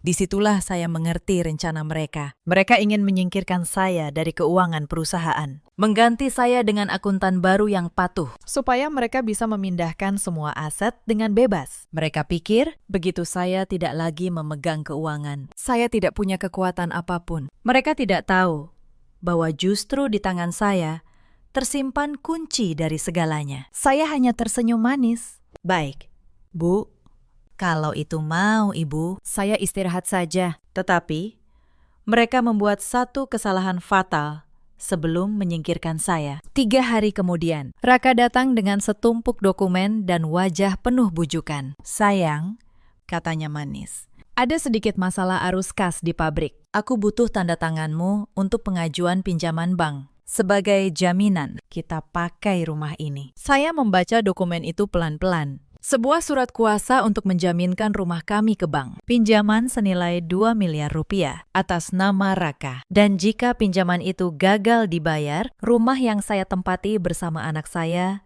akan disita. Dulu, saya pasti menandatanganinya tanpa membaca. Karena saya percaya pada suami saya. Tetapi sekarang, saya tahu persis kemana uang 2 miliar itu akan mengalir. Bukan untuk pabrik, tetapi untuk membangun hidup baru Raka bersama Bella. Saya menatap Raka, lalu tersenyum lembut. Tentu, Mas. Tapi aku perlu baca dulu beberapa hari, ya. Biar aku paham. Raka tampak tidak sabar. Tetapi dia menahan diri. Jangan lama-lama, ya. Pabrik butuh dana cepat. Saya mengangguk.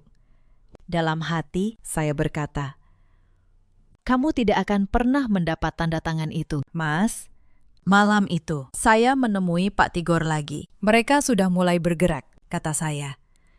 Mereka mau menjaminkan rumah saya untuk pinjaman 2 miliar. Pak Tigor mengangguk serius. Berarti waktunya sudah dekat. Kita harus bertindak sebelum mereka. Kami menyusun rencana dengan teliti. Langkah demi langkah. Pertama, saya akan mengaktifkan hak saya sebagai pemegang saham dan meminta audit menyeluruh atas keuangan perusahaan. Audit yang sah, yang akan membongkar setiap rupiah yang Raka selewengkan untuk perempuan lain. Saya mengirim surat resmi sebagai pemegang saham, meminta dilakukan audit independen. Surat itu dikirim oleh Pak Tigor, lengkap dengan dasar hukum yang tidak bisa ditolak. Raka dan Bu Sumarni panik. Mereka tidak menyangka saya mengetahui posisi hukum saya. Mereka mencoba menghalangi, tetapi audit itu sudah berjalan dan tidak bisa dihentikan. Setiap transaksi mencurigakan terbuka satu persatu. Setiap aliran dana ke rekening Bella terungkap. Jaring yang saya tebar mulai mengencang dan mereka belum menyadarinya. 2 minggu berlalu sejak audit dimulai. Suasana di rumah terasa seperti berjalan di atas es tipis yang siap pecah kapan saja. Raka semakin stres, sering pulang larut dengan alasan mengurus masalah audit internal. Dia tidak tahu bahwa sayalah dalang di balik audit yang mengunci setiap celah baginya. Setiap kali dia mencoba meminjam uang pribadi saya untuk menalangi operasional, saya selalu punya alasan halus. Maaf, Mas, uangku sedang dikunci di deposito berjangka, belum bisa dicairkan. Sementara itu, di balik layar, saya memindahkan langkah demi langkah. Saya mengalihkan saham saya ke struktur yang lebih aman, di luar jangkauan Raka. Saya membekukan akses keuangan yang selama ini bisa mereka manfaatkan. Saya menghentikan setiap transfer rutin yang selama ini saya kirim ke Wulan dan Bu Sumarni. Uang saku bulanan Wulan, saya hentikan. Tagihan rutin Bu Sumarni, saya lepas. Mereka mulai merasakan sesuatu yang aneh, tetapi belum tahu sumbernya. Wulan adalah yang pertama mengamuk. Dia datang ke rumah, membanting pintu. Wajahnya merah padam. Mbak, kartu ATM-ku tidak bisa dipakai. Uang saku bulananku tidak masuk. Apa yang Mbak lakukan? Saya menatapnya dengan tenang, sambil menyeruput teh. Oh, itu.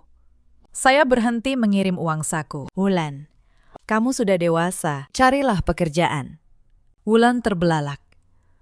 Mbak tidak bisa begitu. Ibu pasti marah besar. Silakan. Jawab saya singkat.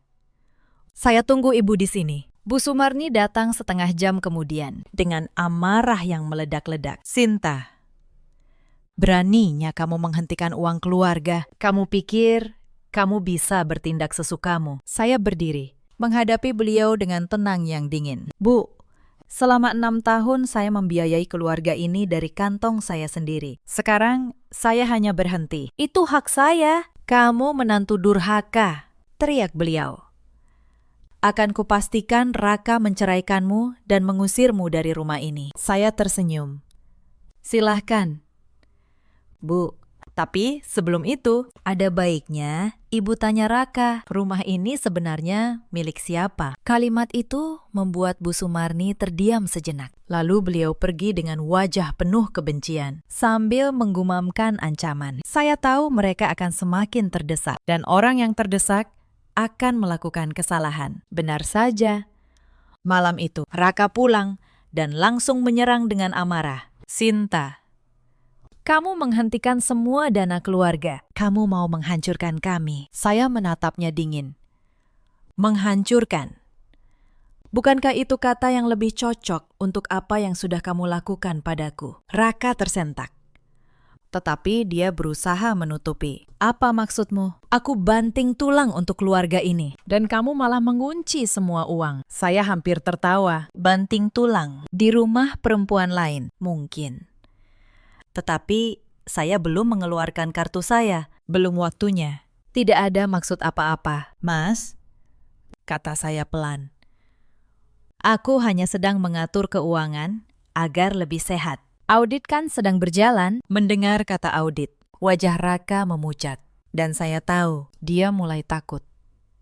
Beberapa hari kemudian, sebuah kejadian membuat kesabaran saya benar-benar habis. Sore itu, saya pulang lebih awal dan tidak menemukan Bian di rumah. Mbak Yati bilang, Bian dijemput neneknya untuk jalan-jalan sebentar. Hati saya berdebar tidak enak. Saya menghubungi Bu Sumarni, tetapi teleponnya tidak diangkat. Saya melacak lokasi melalui jam pintar yang dipakai Bian, dan lokasinya membuat dada saya sesak. Anak saya dibawa ke rumah asri itu, rumah Bella. Saya langsung memesan taksi dan pergi ke sana dengan tangan gemetar. Sampai di depan rumah itu, saya melihat pemandangan yang menusuk hati saya. Bian, putra saya, sedang bermain di halaman bersama bayi Bella, diawasi Bu Sumarni yang tertawa riang. Mereka membawa anak saya untuk bermain bersama anak dari perempuan simpanan suami saya. Seolah mereka semua adalah satu keluarga besar yang bahagia. Dan saya yang justru orang asing. Saya mengetuk pagar dengan keras. Bu Sumarni terkejut melihat saya. Lalu wajahnya berubah keras. Sedang apa kamu di sini?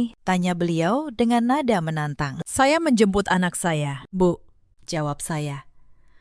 Menahan amarah yang mendidih. Bian tidak ada urusan di tempat ini. Bian juga cucu saya. Saya berhak membawanya kemanapun saya mau. Balas Bu Sumarni angkuh. Tidak. Bu, kata saya tegas. Anda tidak berhak membawanya bertemu perempuan yang menghancurkan rumah tangga anak Anda sendiri. Saya menggandeng tangan Bian dan membawanya pergi dari tempat itu tanpa menoleh lagi. Malam itu, saya memeluk anak saya erat-erat, bersumpah tidak akan membiarkan mereka mengotori hidupnya lagi. Kejadian itu menjadi titik balik bagi saya. Selama ini saya bersabar demi menjaga keutuhan keluarga yang ternyata sudah lama membusuk. Tetapi saat mereka mulai menyeret anak saya ke dalam permainan kotor mereka, kesabaran saya berakhir. Saya menemui Pak Tigor keesokan paginya dan meminta agar semua proses dipercepat. Saya tidak mau menunggu lagi. Pakistan, kata saya. Saya ingin semuanya selesai secepat mungkin. Pak Tigor mengangguk. Audit hampir rampung. Bu, sebentar lagi semua kebenaran akan terbuka. Beberapa hari kemudian, Bu Sumarni melakukan kesalahan terbesarnya. Dalam sebuah acara arisan keluarga besar yang dihadiri banyak kerabat, beliau mempermalukan saya di depan umum. Lihat menantu saya ini, katanya keras, sambil menunjuk saya. Sok kaya, padahal cuma numpang di keluarga kami. Tidak becus mengurus suami, sampai suaminya cari kesenangan di luar. Memang, dasar perempuan tidak tahu diri. Para kerabat terdiam. Beberapa menatap saya dengan iba, beberapa dengan tatapan menghakimi. Saya hanya diam, tetapi diam-diam, ponsel saya merekam setiap kata yang beliau ucapkan. Saya tidak membalas hinaan itu di tempat. Saya hanya tersenyum dan permisi pulang lebih awal. Di dalam mobil, saya memutar kembali rekaman itu dan menyimpannya rapi. Setiap hinaan yang mereka lemparkan justru menjadi amunisi bagi saya. Mereka mengira diamnya saya adalah kekalahan, padahal itu adalah persiapan. Mereka terus menggali lubang mereka sendiri, semakin dalam, tanpa menyadarinya, dan saya dengan tenang hanya menunggu saat yang tepat untuk membiarkan mereka jatuh ke dalamnya. Beberapa hari kemudian, sebuah undangan datang ke rumah. Undangan peresmian cabang baru perusahaan di sebuah hotel mewah di kawasan Pondok Indah. Acara besar dihadiri rekan bisnis, pejabat, dan seluruh keluarga besar. Raka yang akan tamping sebagai pemimpin perusahaan membuka cabang baru dengan bangga. Dia tidak tahu cabang itu bisa dibuka justru karena dana dan kerja keras saya selama bertahun-tahun. Dan dia tidak tahu bahwa di acara itulah saya akan memberikan pukulan terakhir. Saya menatap undangan itu lama di kepala saya. Semua kepingan rencana mulai jatuh ke tempatnya. Audit yang sudah selesai, bukti yang sudah lengkap, posisi hukum yang sudah kuat. Bella yang menurut kabar akan hadir sebagai tamu spesial Raka di acara itu. Bu Sumarni dan Wulan yang akan duduk bangga di kursi keluarga. Semua aktor sudah berkumpul, tinggal menunggu tirai terakhir terbuka. Malam sebelum acara, saya menyiapkan 2 hal. Pertama, sebuah map berisi seluruh hasil audit dan bukti pengkhianatan Raka. Kedua, sebuah kotak kado kecil berpita merah yang akan saya berikan pada Bella. Saya menatap bayangan saya di cermin. Perempuan yang dulu lemah dan selalu mengalah sudah tidak ada lagi. Yang berdiri di sana adalah perempuan yang siap merebut kembali harga dirinya. Besok, di hadapan semua orang, kebenaran akan terungkap. Dan tidak ada yang bisa menghentikannya. Malam peresmian tiba. Hotel mewah di Pondok Indah itu bermandikan cahaya. Ballroom besar dipenuhi rekan bisnis, pejabat, dan keluarga besar yang berdandan necis. Saya datang sendirian, mengenakan gaun hitam sederhana namun elegan. Tidak ada perhiasan berlebih, tidak ada riasan mencolok. Hanya ketenangan di wajah saya. Beberapa tamu menoleh, terkejut melihat saya hadir. Mereka mengira saya sudah disingkirkan. Di panggung utama, Raka berdiri dengan jas mahal dan senyum penuh percaya diri. Bu Sumarni dan Wulan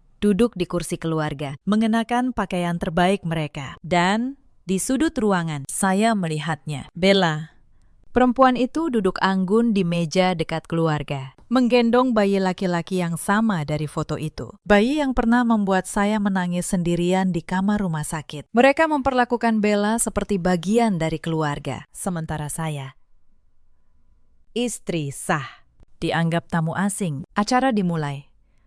Raka naik ke podium untuk memberi sambutan. Terima kasih atas kehadiran semua tamu undangan. Katanya lancar. Cabang baru ini adalah hasil kerja keras saya selama bertahun-tahun. Hasil kerja keras saya hampir tertawa mendengar kalimat itu. Para tamu bertepuk tangan. Raka tersenyum bangga, menikmati pujian yang sebenarnya bukan haknya. Saya menunggu dengan sabar di kursi belakang, sambil memegang map dan kotak kado di pangkuan. Setiap kata sombong yang keluar dari mulutnya hanya membuat pukulan saya nanti terasa semakin manis. Setelah sambutan, ada sesi ramah tamah. Saya berdiri dan dengan langkah tenang berjalan menuju meja tempat Bella duduk. Bu Sumarni langsung menegang melihat saya mendekat. Wulan menatap saya dengan waspada. Saya berhenti tepat di depan Bella dan tersenyum hangat. Selamat malam, kata saya. Saya Sinta, istri sah Raka. Kita belum pernah berkenalan secara resmi, ya. Suasana di meja itu seketika membeku. Bella menatap saya dengan wajah pucat. Bu Sumarni bangkit, suaranya tajam. Sinta, jaga mulutmu. Kamu tidak berhak membuat keributan di sini. Suara saya tidak keras, tetapi cukup tajam untuk membuat seluruh meja terdiam. Saya tidak membuat keributan. Bu, kata saya, tenang. Saya hanya datang memberi selamat. Bukankah ini acara keluarga? Beberapa tamu di sekitar mulai memperhatikan. Raka, yang menyadari ada sesuatu, bergegas mendekat. Sinta, apa yang kamu lakukan? Desisnya. Mencoba menarik lengan saya. Jangan bikin malu di sini. Saya menatapnya. Malu. Sebentar lagi, kamu akan tahu arti kata malu yang sebenarnya. Mas, saya mengangkat kotak kado berpita merah yang saya bawa dan menyerahkannya pada Bella. Mbak Bella, kata saya dengan nada tenang namun tegas. Saya datang ke sini bukan untuk melabrak Anda. Anda juga korban dari kebohongan laki-laki ini. Sebagai hadiah atas kelahiran putra Anda, saya membawakan kado spesial. Silakan dibuka. Bella menatap kotak itu dengan ragu dan takut, tetapi didorong rasa penasaran. Dia membukanya perlahan. Di dalam kotak itu bukan hadiah bayi, melainkan setumpuk dokumen dan sebuah surat. Wajah Bella berubah pucat saat membaca lembar pertama. Itu adalah hasil audit keuangan perusahaan, kata saya. Kini cukup keras agar tamu di sekitar mendengar. Di dalamnya tercatat setiap rupiah yang Raka selewengkan dari perusahaan untuk membeli rumah dan mobil Anda. Rumah asri yang Anda tempati, mobil mewah yang Anda banggakan. Semua dibeli dengan uang yang bukan milik Raka. Itu uang perusahaan, dan saya, sebagai salah satu pemegang saham terbesar, mengetahui semuanya. Bella menjatuhkan dokumen itu. Tangannya gemetar. Dia menoleh pada Raka dengan tatapan ngeri. Raka, ini benar. Kamu bilang semua itu uangmu sendiri. Raka panik. Wajahnya pucat pasi. Sinta, hentikan. Kamu tidak tahu apa yang kamu bicarakan, teriaknya. Oh, saya tahu persis. Mas, jawab saya. Mengeluarkan map kedua dari tas saya. Saya membuka map itu di atas meja, di hadapan para tamu yang kini berkerumun. Di dalamnya, percakapan Raka dan Bella tercetak jelas, termasuk satu kalimat yang saya baca lantang. Si Sinta itu cuma alat. Begitu beres, aku ceraikan dia. Saya menatap Raka. Apakah ini juga tidak benar, Mas? Seluruh ballroom terdiam. Lalu mulai terdengar bisik-bisik di antara para tamu. Para rekan bisnis dan pejabat saling berpandangan, terkejut dengan apa yang baru saja terungkap. Bu Sumarni mencoba menyelamatkan situasi. Ini fitnah. Sinta memfitnah anak saya. Saya menoleh pada beliau dengan tenang. Fitnah. Bu, semua bukti ada di sini. Audit resmi, mutasi rekening, percakapan asli. Silakan dibantah kalau bisa. Bu Sumarni membuka mulut, tetapi tidak ada kata yang keluar, karena memang tidak ada yang bisa dibantah. Untuk pertama kalinya, perempuan yang selalu merendahkan saya itu terdiam, tak berdaya. Lalu, sesuatu yang lebih memalukan terjadi. Wulan, yang panik dan ingin pergi, mencoba membayar sesuatu di meja minuman dengan kartunya. Pelayan menempelkan kartu debit Wulan, memintanya memasukkan PIN. Tetapi mesin berbunyi nyaring. Saldo tidak mencukupi. Wulan terbelalak. Mencoba kartu lain. Hasilnya sama. Dia lupa. Semua uang saku yang selama ini saya transfer sudah saya hentikan 2 minggu lalu. Cepat bayar. Jangan diam seperti orang bodoh, bentak Bu Sumarni pada Wulan di depan semua tamu. Rasa malu keluarga itu sudah sampai ke ubun-ubun. Para tamu kini terang-terangan berbisik, menyinggung ketidakmampuan mereka membayar. Raka menunduk dalam, mengusap wajahnya dengan tangan gemetar. Uangku di rekening sudah habis. Rekening perusahaan dibekukan karena audit, gumamnya lirih.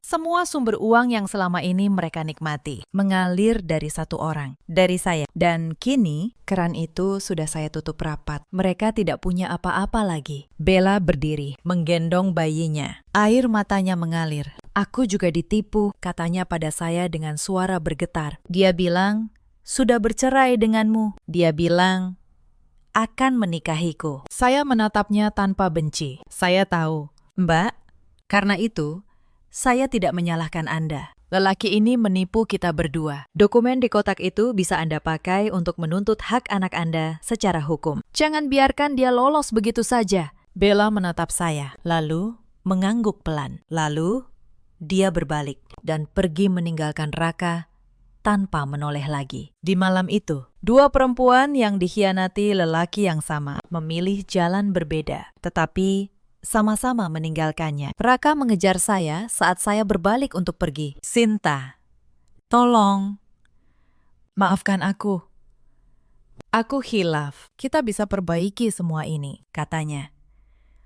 Mencengkeram lengan saya. Saya melepaskan tangannya dengan tenang. Perbaiki. Tidak ada yang bisa diperbaiki. Mas, besok surat gugatan cerai akan sampai ke tanganmu. Dan audit ini akan diserahkan ke pihak berwenang. Kamu akan kehilangan perusahaan karena sebagian besar sahamnya ternyata milik saya. Kamu akan kehilangan semuanya. Sama seperti aku yang kehilangan segalanya saat menangis sendirian di kamar rumah sakit. Sementara kamu tertawa di rumah perempuan lain. Raka terjatuh berlutut di lantai ballroom di hadapan semua tamu. Sinta, kumohon, jangan tinggalkan aku. Aku tidak bisa hidup tanpamu, ratapnya. Saya menatapnya untuk terakhir kali. Tidak ada lagi cinta, tidak ada lagi benci, hanya kelegaan. Kamu salah, Mas. Kamu bukan tidak bisa hidup tanpaku. Kamu hanya tidak bisa hidup tanpa uangku. Dan itu sudah berakhir malam ini. Saya berbalik dan melangkah keluar dari ballroom itu dengan kepala tegak, meninggalkan keluarga yang runtuh di belakang saya. 3 bulan setelah malam itu, hidup saya berubah total. Proses perceraian berjalan cepat. Dengan semua bukti yang ada di tangan saya, pengadilan memutuskan hak asuh Bian sepenuhnya jatuh pada saya, sang ibu. Audit yang saya serahkan membongkar penggelapan dana perusahaan oleh Raka. Dia kehilangan jabatannya dan harus menghadapi proses hukum atas penyelewengan yang dilakukannya. Sementara saya, sebagai pemegang saham terbesar, mengambil alih kendali perusahaan yang dulu saya selamatkan. Bu Sumarni dan Wulan kehilangan semua kemewahan yang dulu mereka banggakan. Tanpa dana dari saya, gaya hidup mereka runtuh seketika. Wulan, yang tidak pernah bekerja, akhirnya harus mencari pekerjaan pertamanya di usia hampir 30. Pernikahan mewahnya batal karena calon suaminya mundur saat tahu keluarga itu tidak sekaya yang terlihat. Bu Sumarni yang dulu begitu sombong, kini hidup sederhana, menanggung malu di mata kerabat. Karma ternyata tidak pernah salah alamat. Bella, perempuan itu, menuntut hak nafkah untuk anaknya secara hukum. Dengan dokumen yang saya berikan, dia memenangkan tuntutannya. Raka kini harus menanggung kewajiban yang dulu dia kira bisa dia hindari. Anehnya, saya tidak lagi membenci Bella. Kami berdua korban dari lelaki yang sama. Dan kadang, musuh terbesar kita ternyata bukanlah perempuan lain, melainkan lelaki pengecut di antara mereka. Saya memilih untuk berhenti membenci dan mulai membangun hidup baru. Setahun kemudian, perusahaan yang saya pimpin membuka cabang baru. Kali ini, cabang yang benar-benar saya bangun dengan keringat dan kejujuran. Di acara peresmian, seorang rekan bisnis senior, Pak Darmawan, menghampiri saya di balkon. Beliau mengangkat gelasnya. Selamat atas cabang baru ini. Bu Sinta, Anda luar biasa malam ini. Saya sudah 10 tahun di bisnis ini dan jarang melihat pemimpin sekuat Anda. Saya tersenyum dan membalas, terima kasih. Pakistan, saya hanya berhenti meletakkan hidup saya di tangan orang yang salah. Saya menatap langit malam dari balkon itu. Dulu, saya pikir kehilangan rumah tangga adalah akhir dari segalanya. Ternyata, itu adalah awal dari kehidupan saya yang sesungguhnya. Pengkhianatan itu, sepahit apapun, justru menyelamatkan saya dari lelaki yang salah. Menyingkirkan orang-orang yang hanya memanfaatkan saya, agar saya bisa berlari menuju takdir saya sendiri. Saya tidak butuh gelar istri yang patuh, jika harganya adalah harga diri saya. Bian, putra saya, tumbuh bahagia di sisi saya. Dia tidak lagi hidup dalam rumah penuh kebohongan dan kepura-puraan. Setiap pagi, saya mengantarnya sekolah dengan tangan saya sendiri. Setiap malam, saya menemaninya tidur dengan ketenangan yang dulu tidak pernah saya miliki. Untuk pertama kalinya dalam 7 tahun, saya merasa benar-benar utuh, bukan sebagai mesin pencetak uang, tetapi sebagai seorang perempuan dan seorang ibu. Cerita ini mengajarkan kita satu hal yang sederhana. Jangan pernah meletakkan seluruh harga dirimu di tangan orang yang tidak menghargainya. Dan jangan pernah merasa lemah hanya karena kamu memilih bersabar. Di luar sana, ada banyak perempuan yang seperti saya dulu, bekerja keras, mengabdi, namun dianggap tidak ada. Kalian tidak lemah. Kesabaran kalian bukan kebodohan, melainkan kekuatan yang sedang menunggu waktunya. Saat waktu itu tiba, bangkitlah.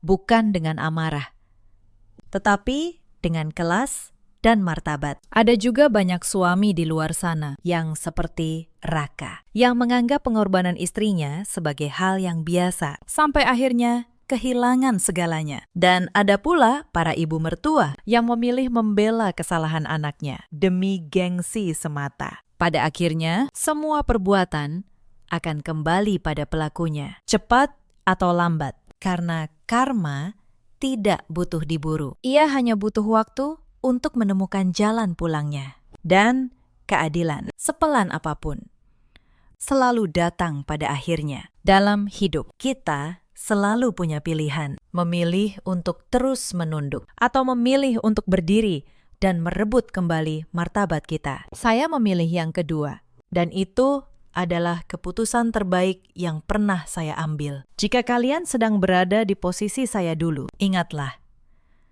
kalian jauh lebih kuat dari yang kalian kira. Ceritakan kisah kalian di kolom komentar. Mungkin cerita kalian akan menguatkan orang lain di luar sana. Terima kasih sudah menemani sampai akhir. Sampai jumpa di kisah berikutnya.